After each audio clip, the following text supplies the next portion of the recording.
It was approximately 12:15 when I entered the Johnson County Community Health Clinic. I was there for an appointment I had set up weeks ago, just a routine checkup. It wasn't a new place for me. I'd been there a couple of times before. However, the place had an odd nostalgic feel to it, as if it were a location from my childhood or something, and I could never pinpoint exactly what this feeling was or where it came from. As I walked in, an overwhelming feeling of déjà vu swept over me. The hum of the flickering fluorescent lights, the white tile flooring, the muted beige paint that colored the walls.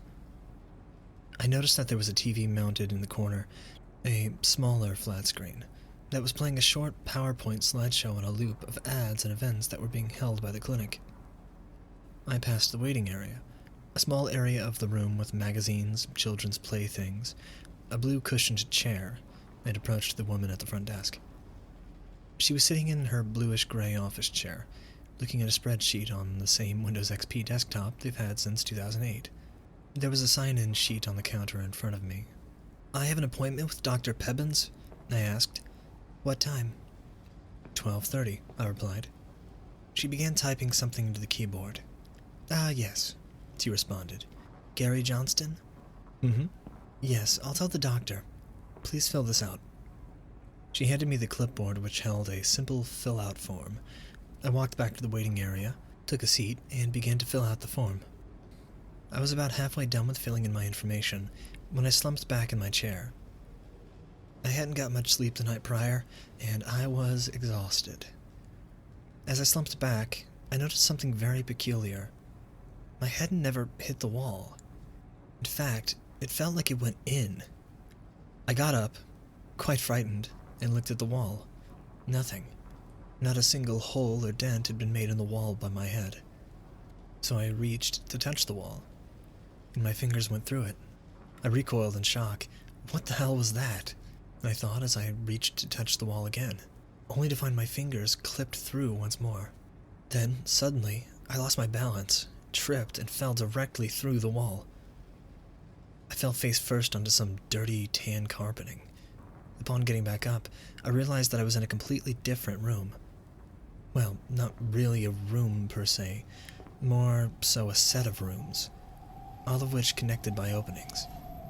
The walls were covered in gross tan patterned wallpaper. There was also an overwhelming stench of moist carpet. I turned back around and tried to put my hand back through the wall, and it wouldn't go through. "Okay, what the fuck?" I muttered. I looked back into the room. There was no windows, no doors, nothing on the walls, other than that disgusting wallpaper, of course. It was completely empty aside from a single plastic blue school chair.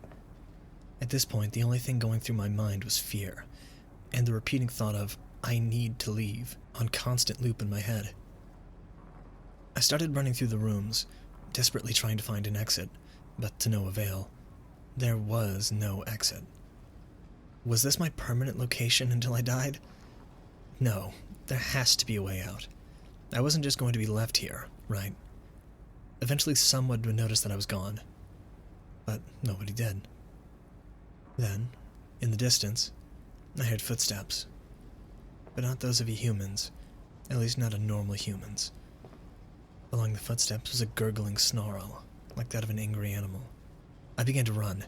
I ran as fast as I could from whatever the hell was approaching me. I didn't want anything to do with it. I ran for what seemed like forever, but I was always back in the same room I started in. At least it looked like the same room. Not that I could tell them apart. I sat down, defeated. A feeling of dread filled my body as I started to cry. I was going to die here. I'm still there.